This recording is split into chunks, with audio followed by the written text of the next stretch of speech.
Vous à la ferme, apprendre des choses au contact de la nature tous les matins avec vous, Fanny Agostini. Bonjour Fanny. Bonjour Mathieu. Je rappelle que vous avez quitté Paris, vous êtes installé en Auvergne, à Boissé, en Haute-Loire, et vous voulez nous parler ce matin d'une matière oubliée, la corne de vache. Oui Mathieu, je vais d'abord vous raconter pourquoi la corne de vache a disparu de nos vies. Mais je ne savais pas Car qu'elle avant, était entrée dans nos vies, la corne de vache. Elle était très présente. Il faut savoir qu'il y a à peine 3 générations, Mathieu, tout le monde avait de la corne de vache à la maison sous la forme d'objets du quotidien.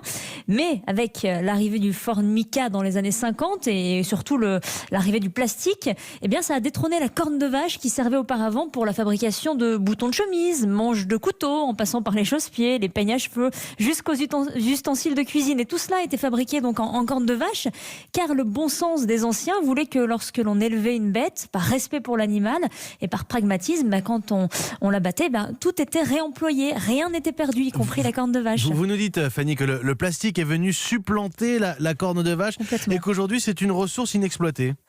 Hormis pour la coutellerie, quasiment plus du tout. C'est ce que m'a confié Patrick Robin. C'est un artisan du Cantal qui, lui, a dédié toute sa vie au travail de cette matière qu'il décrit comme une matière vivante, noble et en plus très esthétique. J'ai visité il n'y a pas longtemps son atelier et je peux vous dire que c'est une matière magnifique. Lorsqu'elle est polie, ça prend des couleurs nervurées aussi belles et variées que le marbre, et chaque pièce est unique. Et c'est vraiment dommage de ne pas redonner de la place dans l'artisanat à la corne de vache, car chaque année, cela représente un gaspillage énorme. Ce que l'on ne sait pas, c'est que la corne de vache française part pour l'essentiel à l'incinérateur. Moins de 10% sont valorisés comme fertilisants notamment. Et vous dites que c'est un matériau qui pourrait revenir au goût du jour.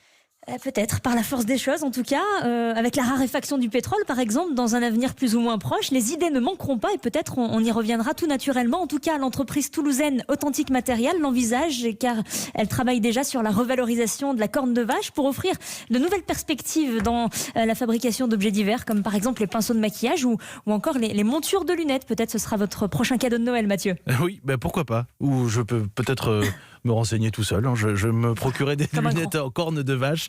Ça devrait plaire à mes enfants notamment. Fanny Agostini, merci beaucoup. 8h39.